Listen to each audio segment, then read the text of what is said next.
Up next on Way of the Renaissance Man, Free to Choose featuring Robert Chatfield.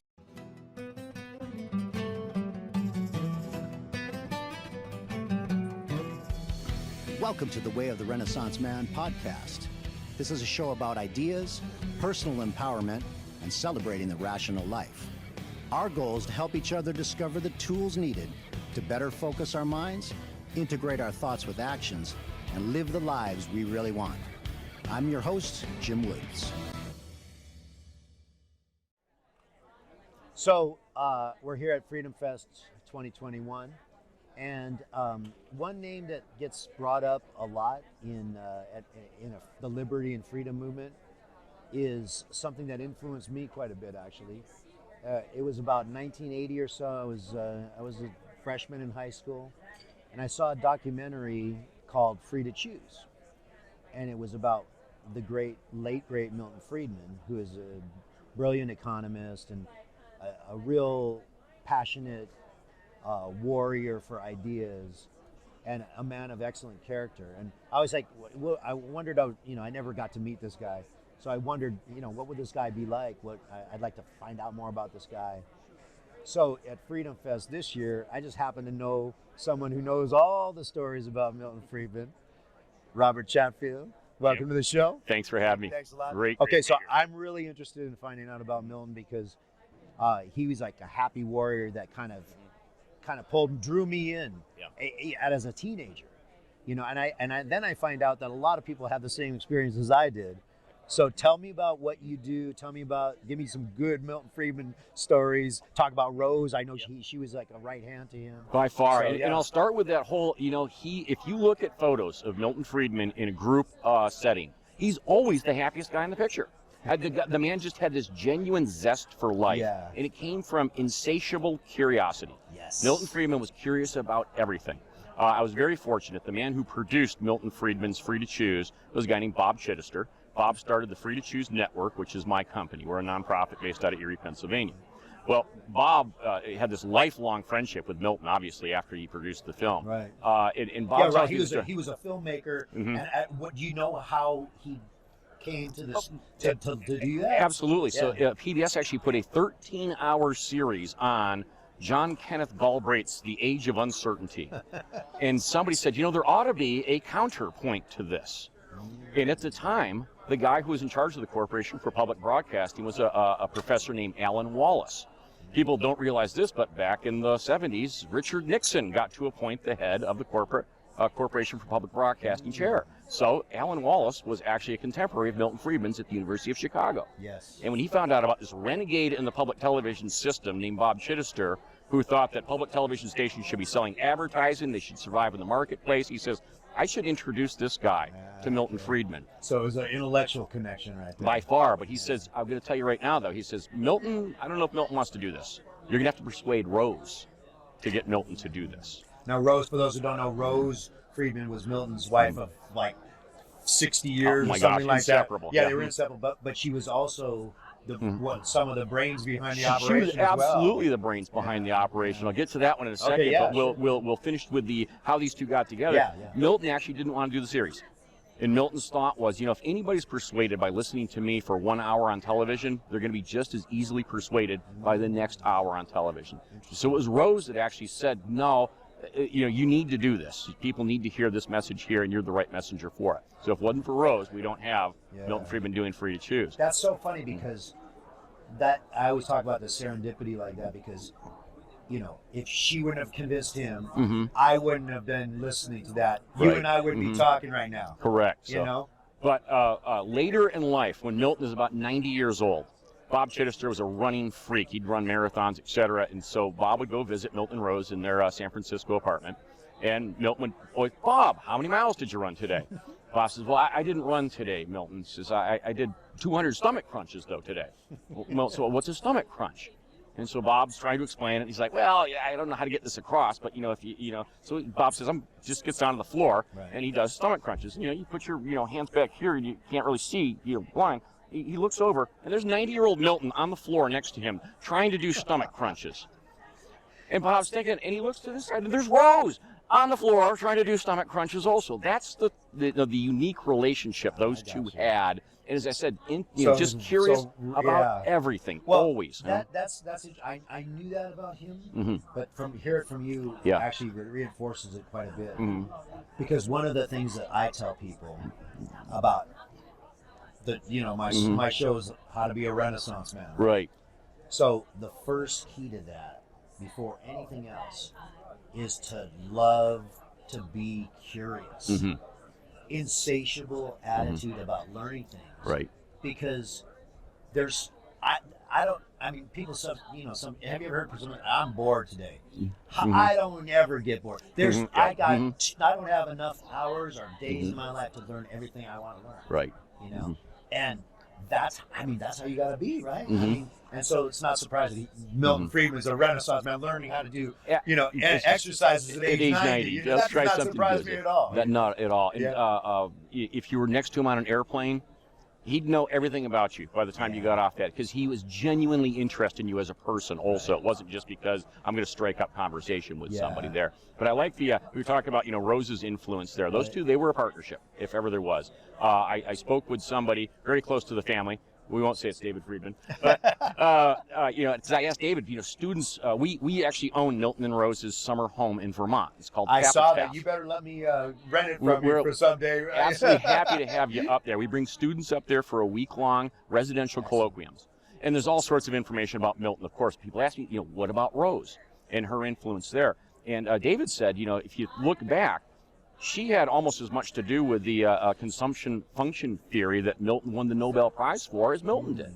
So in terms of being an intellectual peer with him, those two are really a partnership. But more so, Milton, always the gregarious guy out at the parties, right? And so you get in a cocktail party and Milton starts talking, he's going to go off into a session, he's getting in with somebody, and it's a great debater, always. He starts talking about two-way regression analysis for something, and Rose just walks into it and says, because there's nothing so holy as regression analysis, turns around, and as I said, and that's just it's the mic drop moments like that that made those two a fantastic partnership. That's good. It's funny when you see when you watch that movie and you watch him on I'll tell you another thing that I saw when I was a kid that influenced me is when he used to go on Phil Donahue. Yeah. I know you know about those. Oh, by far. I mean, he would say it. Actually, the thing that's a beautiful thing about right now, anyone could go on YouTube and look at the old Phil Donahue clips, or probably even free to choose clips and things like that. But I mean, we wanted to go to you and get the real deal. And we wonder today, as I said, that's what they were talking about on daytime television back then. Can you imagine? They got into some really deep discussions, philosophical Well, things. Ayn Rand was on the Phil Donahue show several times, and he used to have philosophers and and authors, and they used to, not just his show, but like Johnny Carson had people like that on. And now there's just but the great lines out of that when where Milton's talking about show me a society that doesn't run on greed. Yes. Just a wonderful line think there. Russia doesn't run on greed. I was going to say the bureaucrats, as I said, they have their own system there also. But a couple of the great notes from the television show, by the way. So Bob Chittister's running around Bob is trying to raise the funds for the program as they're filming it. He did not have all the money put together. He was just out there hustling while Milton was filming all over the world. And they get about halfway through it, and somebody looks at it as an early cut at PBS and says, where's the balance in this program? And I says, well, you just showed 13 hours of John Kenneth Galbraith. This is the balance to that. This is, you can't do that. So the interview, when they sit around for the roundtable discussions during the second half of Free to Choose, that's actually because somebody suggested that they need balance in the program. And so Bob, I thought it was just Milton entertaining other people's opinions. And the key there, of course, is they set it up so that Milton's kind of on this pedestal back there while everybody else is arguing, and then Milton comes in at the end. With a salient line right there. But then Bob tells me, well, the real reason for this is because it cut our budget in half. We didn't have to fill up all those hours with filming. We could film just at one location, bringing some people. There was a absolute practical element to trying to fundraise for that project. But that's what people say is the most powerful part of that program. Yeah. That's where they learned about Thomas Sowell. Yes. Yes. Well, I like that part. I like the whole thing, but the thing that I liked about the influence that I had is, when you're a young person, you're trying to make sense of the world. you know, there's books that are great. There's you know, there's movies and things like that. And those are all influences. Yeah. But when you hear a real world guy explaining how something works, explaining the importance of this and you're like, that makes sense to me. It just clicks with a lot of people. As I said, this concept of freedom is a construct. It's difficult to get across. But when you have somebody who's a great communicator like that, and we were talking about, is it the message or the messenger? And a lot of times I think it's both. Yes. And if, as I said, because nobody's going to read white papers, let's face it. So there might be some great messages in there. But if you don't have the concept with regards to the messenger also and how to get those across. So. Yeah, I mean, the you know, the media is the message kind of, you know, idea. That's true. But to me, like, the benevolent warrior is the most successful warrior. Yeah.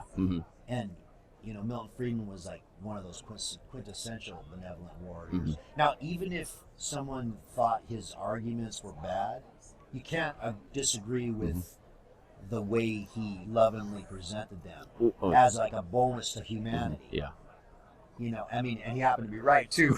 Well, that's the other thing. That's another great story though about Milton, because you point out there, you know, if somebody asked Milton a question, Milton might help them rephrase the question so it was a better argument against what he was going to tell them. He steel man their arguments. People always sort of asked, you know, and you know, was Milton always that way? Was he always that nice guy? And economists used to be put down artists. You know, you could slam somebody, you win, if you will. So Milton was like that when he was younger. And he got into an argument with somebody. It was an argument, it was a debate discussion thing, and he really put that person in place. Put the screws on. He this says, guy. and about 2 weeks later, he went back and said, "Gosh, I actually was wrong. They were right." Really? And from that point on, he actually said, "I'm going to make it a point that I'm always going to be nice to people, no matter what." And so, you know, if they come at, and that's why when people come at Milton and personally, and especially, you know, now Milton's passed, if anybody says something bad about him as a person, they really didn't have a clue. This was a man who really was trying to get across that message. And again, as I said, you can watch some videos online where, you know, Milton's taking questions from the audience, and always very, very polite in terms of how he handles the students or the other debaters. Yeah, that's what I remember that part of it, and I also remember, like, this is another kind of key that I like that I talk about in the show. Like, he had such a good focus on the issues, and he had such a good grasp of knowledge. Like you said, someone could ask a question, and he would like rephrase it, and he would like what I call steel manning the argument. Like he wouldn't want to just straw man it. He would say, okay, here's your best argument. Here's why I don't think it's. And then of course the unassailable logic and example would be like overwhelmingly like you know would be crushing, but with a loving foot. Exactly. And you still see that, as I said, today, his stuff, the arguments are still there. You can still use, and I don't want to call them one-liners because they're not, but, you know, minimum wage, you know, well, why not $25? Why not $50 an hour? Why not $100 an hour? If that's how you cure poverty, it's not how you cure poverty. Yes, exactly. And so those arguments still stand today. And it's funny because we look at, Free to Choose came out in 1980, but it's actually based on Capitalism and Freedom, his book from 1962. Right. So what they tried to do was make capitalism and freedom for the layman. But if you look, so from 1962 to today, 60 plus years, we're still talking about the same issues that he was trying to devise public policy solutions for then, and they tend to be working still. Any of the ones he tried, you look at vouchers, you look at all the stuff he was trying to implement there, and the stuff we haven't implemented, you say, maybe if we tried. Yeah. So. Yeah, I mean, and one thing about economics that's interesting is it's all about human behavior. And human behavior, human nature, that doesn't change. No. You know, so you know that famous thing about what society isn't greedy, around greedy.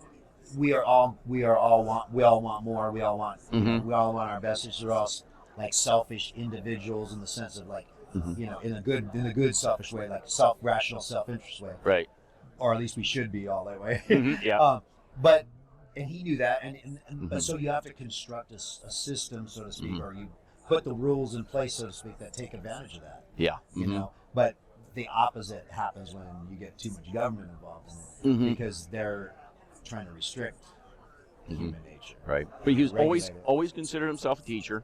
Yes. People, again, don't realize Milton would teach for 2 semesters and then take 2 semesters off. Chicago was on a quarterly system. I didn't know that. That's why I say semesters, 2 quarters, and then take 2 quarters off, so he could do his writing and research uninterrupted and spend time with his family. But when he was teaching, he was teaching.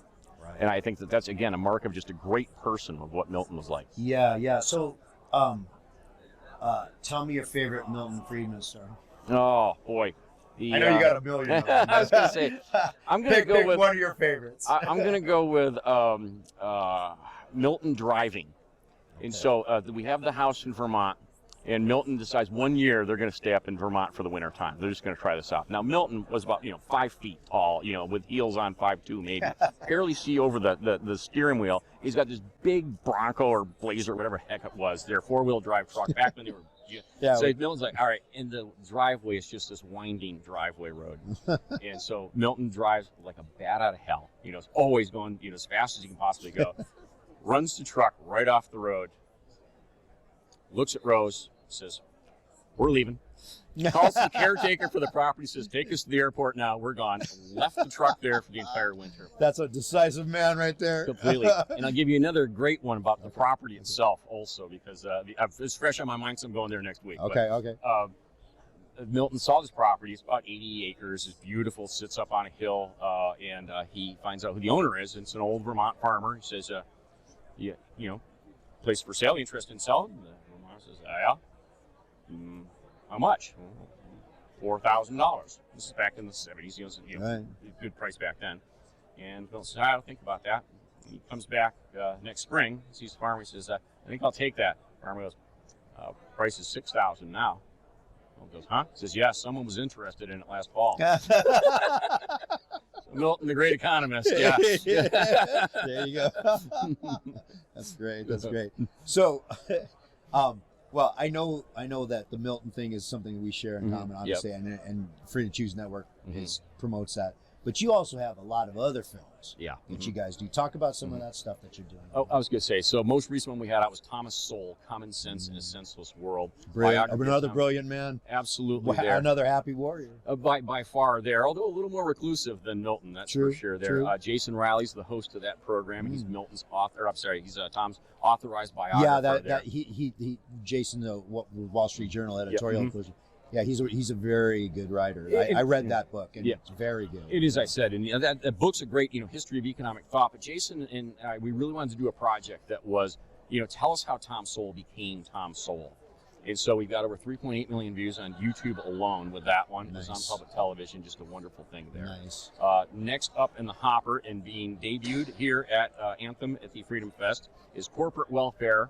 Where's the outrage? That's the one I wanted to ask you about, because everybody hates corporate welfare unless you're someone getting corporate welfare. Exactly. And we talk about, one side says, well, it's big business, because they're sitting here trying to pay off these. And well, no, it's government. Government didn't have the power. And so we purposely have changed it to corporate welfare as the title, because we want people to know you can't get it if it doesn't come from government. Right. On the flip side, the welfare comes from the government, and the corporate part is right. The people that are like unfairly getting it. And I'll also call it cronyism, because it has nothing to do with capitalism. No, it has, exactly. Capitalism is the voluntary exchange of goods and services. That's capitalism. Yeah, I think a lot of people, especially if they have no knowledge of things, they think corporate welfare. That's just capitalism.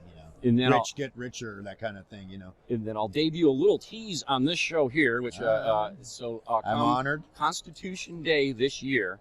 We have filmed Judge Douglas Ginsburg, who did our 3-hour series on the Constitution for PBS. Judge Ginsburg has filmed each of the 100 questions for the U.S. citizenship test, explaining the importance or why each question matters in little 2-minute videos. So now, immigrants studying for the citizenship test can have a video-based study guide, and civics educators throughout the United States can have turnkey civics lesson given by a U.S. federal judge. And when is that supposed to be out? As I said, Constitution Day, September 17th this year. So excellent. Yeah, I mean, I know several friends that that do that took that test. Yeah. And they know more about America. Yes. Than just a native born person. Oh, Judge Ginsburg saw the statistics with regards to first of all, almost 2 out of 3 citizens in the U.S. cannot pass the test. Yes. And it's worse if you're under the age me. of 40. It's over 70% if you're under the age of 40. A lot of people don't even know that there's supposed to be 3 branches of opposing governments. Right. That's the founders constructed it so there wouldn't be. It's a purposely. People go, oh, there's too much gridlock in Wall Street or on Washington. I'm like, that's how they made it, because they didn't want change to come like that or like that. They wanted to make people argue and fight, and then if it really needed to be changed, it could be changed. Yeah. But they didn't want like anybody could just willy-nilly, oh yeah, we'll spend this, we'll spend that, we'll do this. They didn't want that. As Judge Ginsburg says, the two houses of Congress, the House and the Senate. Why? To make it twice as difficult to pass a law. That's Once right. you get that, as I said, then suddenly students might remember this when they're seeing, why do we have this House? Why do we have this Senate? What's a filibuster? What's all this stuff about? It's to make it difficult to pass Yes, laws. exactly. That's what I mean. The filibuster thing is like that's an issue now. People are like, we got to get rid of the filibuster. No, it was there to make things hard to pass. Yeah. And I know you and I both. We want things hard to pass. We don't want the more laws, the less freedom. Always to protect the right of the minority, and the minority of one, the individual, is the greatest minority we have to protect. Exactly. Well, on that note, thanks so much for doing the show, Jim. And truly appreciate it. tell people how they can find you and find Free to Choose Network. www.freetocoosenetwork.org. You can find all of the videos, by the way. The original 10 hours of Free to Choose is on there. The updated 1990 version with introductions by Ronald Reagan and Arnold Schwarzenegger is on there. Nice. All of the programs we've ever produced are on that website. FreeToChooseNetwork.org. Okay, and do it. There's so much BS out there, TV-wise, and a waste of time out there. Instead of watching, a cat video, watch a little Milton Friedman. Thanks a lot, man. Way of the Renaissance Man podcast and lifestyle website are copyrighted 2021 by Jim Woods. All rights reserved. For more great interviews and Renaissance Man resources, visit wayoftherenaissanceman.com.